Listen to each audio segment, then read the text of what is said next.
Hello শিক্ষার্থীবৃন্দ, কেমন আছো সবাই? আজকে আমি তোমাদের সাথে খুবই গুরুত্বপূর্ণ কিছু জিনিস আলোচনা করব। আর সেটা হচ্ছে নবম এবং দশম শ্রেণীর সাধারণ গণিত বইয়ের প্রথম অধ্যায়, অর্থাৎ বাস্তব সংখ্যার কিছু বেসিক নিয়ে আলোচনা করব। প্রথমেই আমি দেখিয়ে দেব তোমাদেরকে স্বাভাবিক সংখ্যা। স্বাভাবিক সংখ্যা বলা হয় কোন সংখ্যাগুলোকে?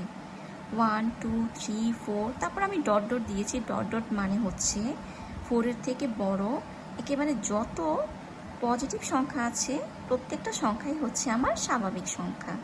আমি আবারও বলছি 1, 2, 3, 4 থেকে শুরু করে 5, 6, 7, 8 একদম যত পজিটিভ সংখ্যা আছে প্রত্যেকটা সংখ্যাই হচ্ছে স্বাভাবিক সংখ্যা। এবার আসি মৌলিক সংখ্যায়। মৌলিক সংখ্যা বলা হয় কোন সংখ্যাগুলোকে? যে সকল সংখ্যার ওই সংখ্যা এবং 1 ব্যতীত আর কোনো গুণনীয়ক থাকে না, সেই সংখ্যাগুলোকে বলা হয় মৌলিক সংখ্যা। আর মৌলিক সংখ্যাগুলো হচ্ছে 2, 3, 5, 7, 11, 13 ইত্যাদি। এবার যৌগিক সংখ্যা। যৌগিক সংখ্যা হচ্ছে 4, 6, 8, 9, 10 ইত্যাদি।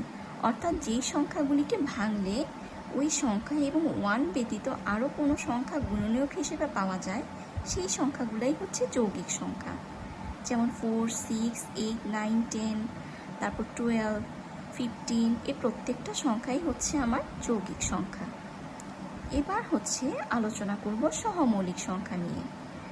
দুটি স্বাভাবিক সংখ্যার গসাগু যদি 1 হয় তাহলে ওই সংখ্যা দ্বয়কে পরস্পরের সহমৌলিক বলা হয়। যদি দুটি সংখ্যা দেওয়া থাকে, যেমন 2 এবং 3, এই দুইটা সংখ্যা দেওয়া আছে, এখন যদি আমি এদের গসাগু বের করি, গসাগু যদি 1 হয় তাহলে সংখ্যা দুটি পরস্পর সহমৌলিক হবে। আবার যদি আমি 3 এবং 5 নিই, তাদের গসাগুও কিন্তু 1, তাহলে এই সংখ্যা দুটিও কিন্তু পরস্পর সহমৌলিক সংখ্যা। তারপর দেখাবো পূর্ণ সংখ্যা। পূর্ণ সংখ্যা কোনগুলো? শূন্য সহ সকল ধনাত্মক এবং ঋণাত্মক সংখ্যাই হচ্ছে পূর্ণ সংখ্যা।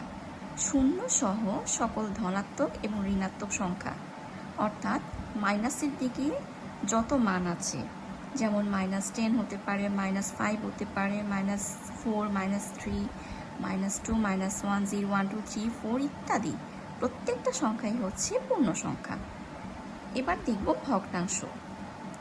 p/q আকারের সংখ্যাগুলিকে বলা হয় ভগ্নাংশ। যেসব সংখ্যাকে p/q আকারে প্রকাশ করা যায় সে সকল সংখ্যাই হচ্ছে আমার ভগ্নাংশ।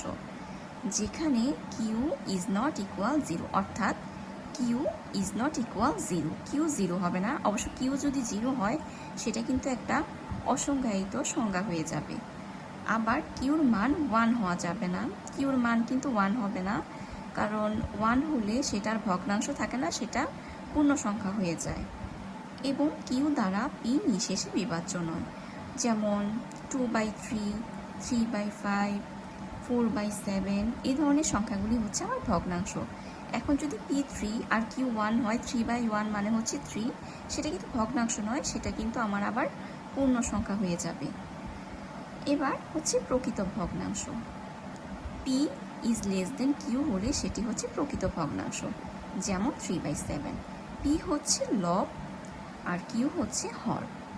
লব যদি হর অপেক্ষা ছোট হয় তাহলে সেই সংখ্যাটাই হচ্ছে আমার প্রকৃত ভগ্নাংশ।